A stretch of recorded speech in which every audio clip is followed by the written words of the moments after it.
J'ai bu pendant 40 ans en croyant noyer mes douleurs. Ce que je noyais, c'était mes enfants.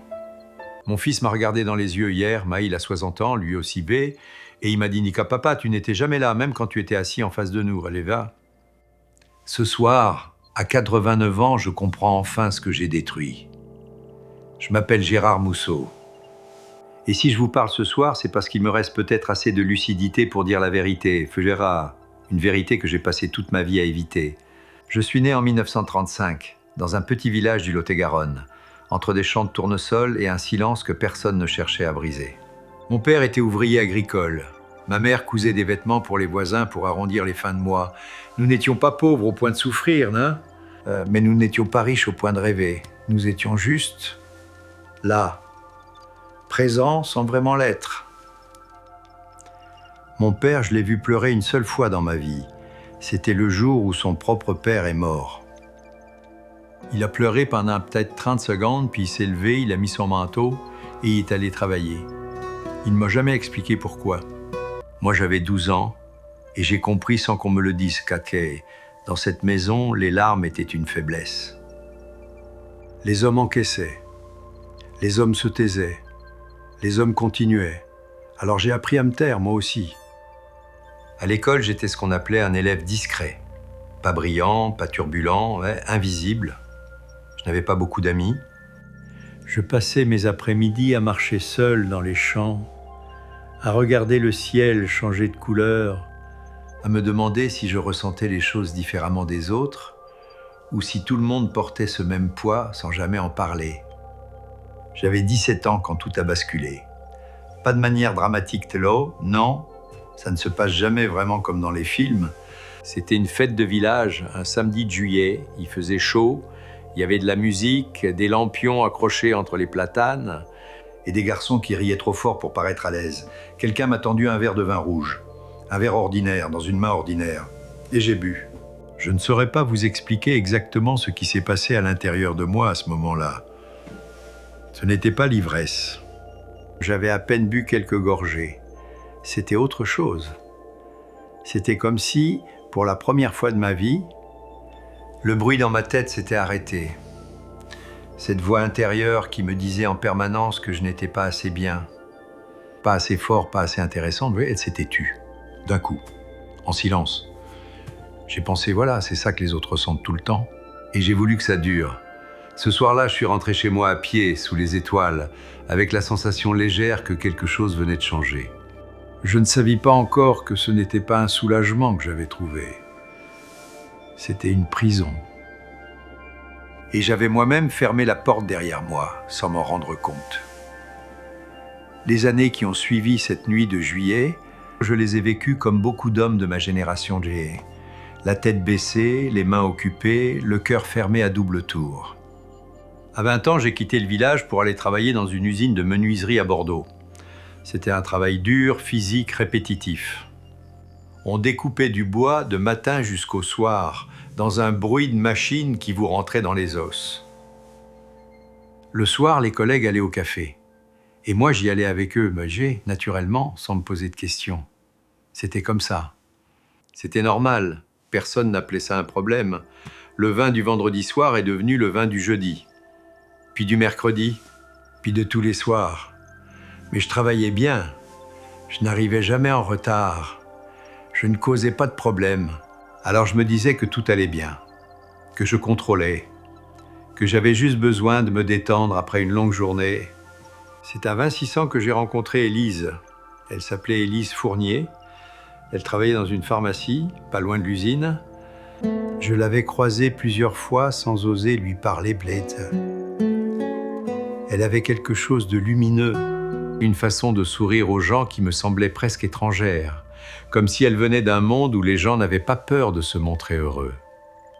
Un soir, je me suis forcé, je lui ai dit quelque chose de maladroit mais fait, je ne me souviens même plus quoi. Elle a ri, pas pour se moquer, pour de vrai.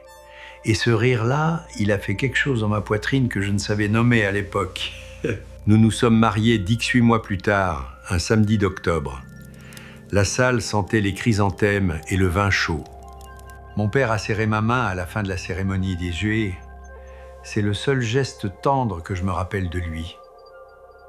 Nos 3 enfants sont arrivés en quelques années. Mathieu d'abord en 1963, puis Claire en 1965, puis le petit Luc en 1968. Élise était une mère extraordinaire, patiente, présente, inventive. Moi j'étais là, physiquement là. Je me souviens d'un soir vagnant, Mathieu devait avoir 6 ou 7 ans. Il était venu me chercher dans le salon où j'étais assis avec ma bouteille devant la télévision. Il m'avait tiré par la manche et il avait dit « Papa, viens jouer avec moi ». Je l'avais regardé. Et j'avais dit « Non, pas ce soir, fiston. Papa est fatigué. Il est parti sans rien dire, sans pleurer, sans insister. Et c'est ce qui aurait dû me briser le cœur à ce moment-là. » Ce silence d'un enfant qui a déjà appris à ne plus espérer. Mais je n'ai pas bougé. J'ai repris mon verre. Élise voyait tout. Elle ne disait rien pendant longtemps, puis elle disait trop, et alors je me vexais, je sortais, je revenais plus tard avec l'odeur du café-tabac sur les vêtements.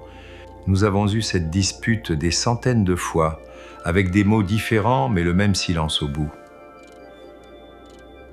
Elle m'avait dit une fois, un dimanche matin, en me regardant avec une tristesse que je n'oublierai jamais, Sforé. « Gérard, j'ai l'impression de vivre seul avec 3 enfants et un fantôme. » I had shrugged. I had said she was exaggerating.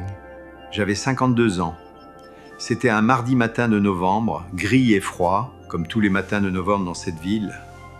Je me souviens du ciel par la fenêtre de la cuisine, des bas, lourds, sans lumière. Je me souviens de l'odeur du café que je n'avais pas encore bu. Et je me souviens d'Élise, debout dans le couloir avec une valise posée à ses pieds. Pas une grande valise, une petite, bordeaux foncé avec une poignée en cuir usé. Je l'avais achetée pour elle, des années auparavant, pour un voyage en famille que nous n'avions jamais vraiment fait. Elle ne pleurait pas, c'est ça qui m'a frappé le plus. Elle ne criait pas non plus. Elle me regardait avec une expression que je n'avais jamais vue sur son visage. Quelque chose entre la fatigue absolue et une paix étrange, comme quelqu'un qui vient de poser un fardeau trop lourd après des années à le porter seul. Elle a dit Louva, je t'ai attendu pendant 26 ans, Gérard, j'ai attendu que tu reviennes. Mais tu n'es jamais revenu, et moi je ne peux plus attendre. Je n'ai rien dit, je cherchais les mots blancs, ou peut-être que je cherchais une excuse, comme d'habitude. Mais rien n'est venu, juste le silence. Juste ce maudit silence qui avait habité notre maison pendant toutes ces années et qui, ce matin-là, avait finalement gagné. Elle a pris sa valise, elle a ouvert la porte, et elle est partie. J'ai entendu ses pas dans l'escalier, puis le bruit de la porte de l'immeuble en bas. Puis plus rien. Je me suis assis à la table de la cuisine. Et j'ai ouvert une bouteille. Ce n'était même pas de la résignation, c'était un réflexe. Comme respirer, comme battre du cœur. L'alcool était devenu la seule réponse que je connaissais à tout ce que je ne savais pas affronter. Les enfants ont su très vite. Mathieu m'a appelé 2 jours après. Il avait 29 ans, sa voix était froide et pas cruelle, juste distante, comme quelqu'un qui parle à un étranger. « Papa, est-ce que tu vas bien ? » ?»« Oui, ça va. » Un mensonge, comme tous les autres. Il n'a pas insisté. Dans les mois qui ont suivi, j'ai bu plus que jamais. Sans Élise pour mettre une limite, même invisible, il n'y avait plus rien pour freiner la chute. Je ratais des jours de travail. Je manquais des réunions. Mon chef m'a convoqué une première fois, puis une deuxième. La 3e fois, il m'a tendu une lettre. J'avais 54 ans et je n'avais plus de travail. J'ai utilisé mes économies pour payer le loyer quelques mois. Puis les économies ont disparu. Puis l'appartement aussi. Je me suis retrouvé chez un ancien collègue qui m'a hébergé par pitié, puis dans un foyer pour hommes en difficulté. Puis dans la rue Joré, par intermittence, selon les nuits, selon les saisons. Il y a une nuit dont je ne parle presque jamais. Une nuit de janvier, peut-être 1990 ou 1991, je ne sais plus exactement, je dormais sur un banc, près de la gare. Il faisait -5. J'avais une bouteille vide entre les mains et je n'avais plus la force de me lever. Je regardais le ciel noir au-dessus de moi. Et pour la première fois de ma vie, je n'avais plus peur de mourir. J'étais juste épuisé d'exister. C'est un homme que je ne connaissais pas qui m'a secoué l'épaule. Un sans-abri, lui aussi, plus vieux que moi, avec une barbe blanche et des yeux clairs. Il m'a dit « Allez, relève-toi. » Pas ce soir. Je ne sais pas pourquoi ces mots-là m'ont atteint, alors que rien d'autre ne l'avait fait pendant des années.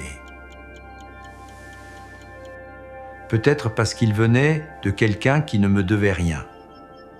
Quelqu'un qui n'attendait rien de moi. Quelqu'un qui m'avait vu tel que j'étais vraiment, peu brisé, inutile, perdu la gouaie, et qui avait quand même tendu la main. Je me suis relevé. Pas pour moi, pas encore, mais je me suis relevé. J'ai arrêté de boire à 68 ans. Pas parce que j'avais trouvé la force, Pas parce que j'avais enfin compris. Mon corps, simplement, a refusé de continuer. Un matin, j'ai voulu me lever et je ne pouvais plus. Le médecin a parlé de foie, de reins, de chiffres que je ne comprenais pas vraiment. Il m'a regardé par-dessus ses lunettes et il m'a dit, avec une voix calme et sans jugement, « Va. Monsieur Mousseau, si vous continuez, vous ne passerez pas l'hiver. » Je l'ai cru. Pour la première fois de ma vie, j'ai cru quelqu'un qui me disait la vérité. L'arrêt a été brutal, physiquement insupportable. Des nuits entières à trembler dans un lit d'hôpital, à voir des choses qui n'existaient pas, à entendre des voix dans le couloir qui n'étaient pas là.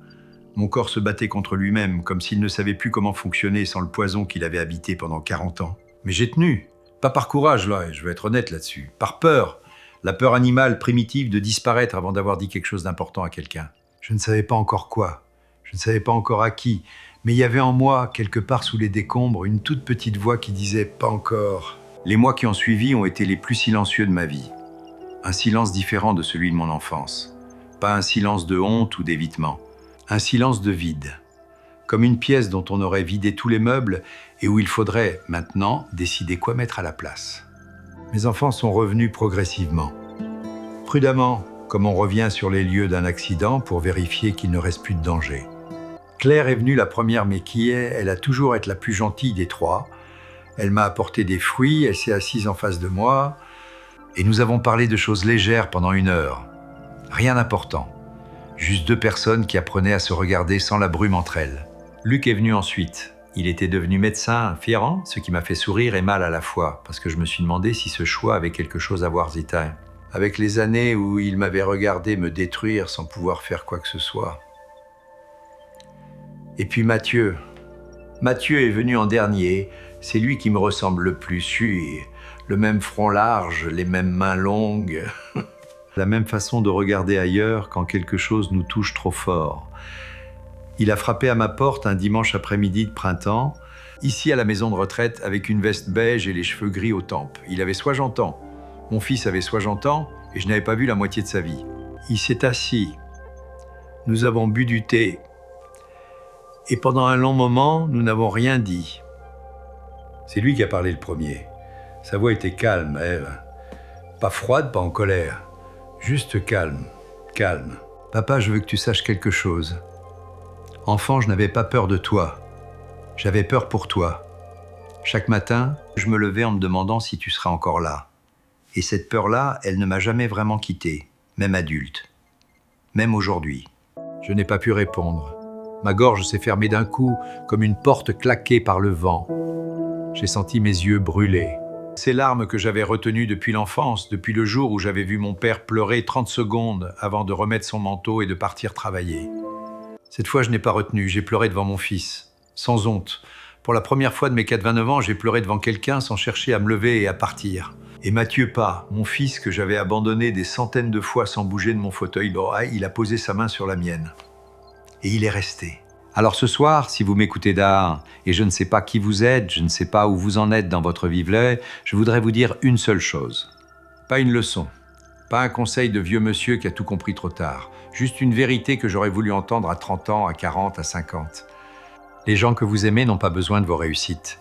Ils n'ont pas besoin que vous soyez fort, ni que vous ayez les bonnes réponses, ni que vous contrôliez tout. Ils ont besoin que vous soyez là, vraiment là, les yeux ouverts, le cœur disponible, présent dans la même pièce que Mré, pas juste physiquement, mais entièrement. Le temps que vous croyez avoir, vous ne l'avez pas. Pas de la façon dont vous l'imaginez. Reposez ce que vous portez ce soir. Bon oui, la bouteille, le téléphone, la fatigue, les excuses. Rentrez chez vous. Frappez à la porte de la chambre de votre enfant. Asseyez-vous à côté de lui. Ne dites rien si vous ne savez pas quoi dire. Juste restez. Moi, j'ai mis 89 ans à comprendre que c'était ça, la seule chose qui comptait. Ne mettez pas aussi longtemps.